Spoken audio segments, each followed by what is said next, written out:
விழாக்களில் வாழை இலையில் உணவு பரிமாறும் வழக்கம் எப்படி தோன்றியது என்று உங்களுக்கு தெரியுமா?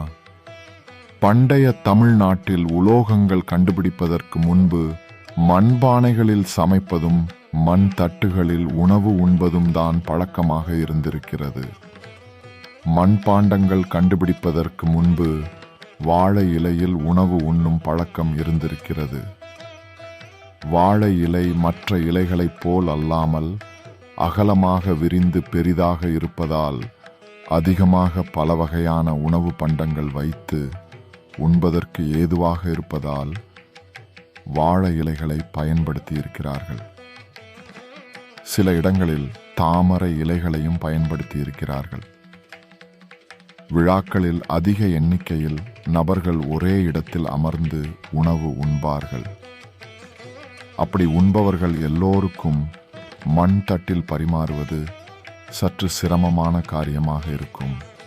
அதனால்தான் வாழை இலையை பயன்படுத்தி இருக்கிறார்கள். அது மட்டுமின்றி வாழை இலையில் உணவு உண்பது உடலுக்கு நல்லது. உணவில் 6 சுவை இருக்கிறது. அதில் நாம் 4 சுவையை அதிக அளவில் பயன்படுத்துகிறோம்.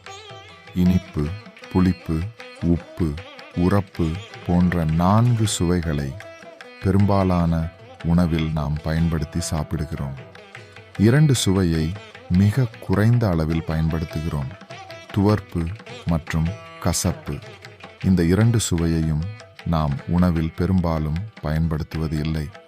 இந்த 6 சுவையும் உடலில் சம அளவில் இருந்தால் நோய் எதிர்ப்பு சக்தி அதிகரிக்கும். அதனால்தான் பண்டைய தமிழர்கள் வாழை இலையில் உணவு உண்ணும் பழக்கத்தை ஏற்படுத்தி இருக்கிறார்கள்.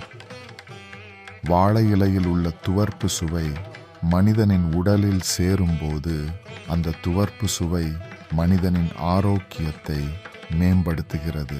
பண்டைய தமிழர்கள் மருந்தாக பல நேரங்களில் கசப்பு சுவையை உணவாகவும் மருந்தாகவும் பயன்படுத்தி இருக்கிறார்கள்.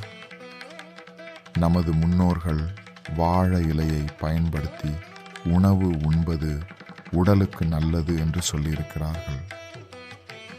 ஆனால் தற்போது வாழை இலை கூட நெகிழி இலைகளாக உள்ளது.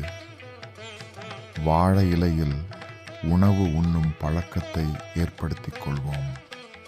உடல் ஆரோக்கியத்தை பாதுகாப்போம். தமிழர்கள்தான் ஆதிக்குடி என்பதற்கு ஒரு சான்றுதான் வாழை இலையில் உணவு உண்ணும் பழக்கம்.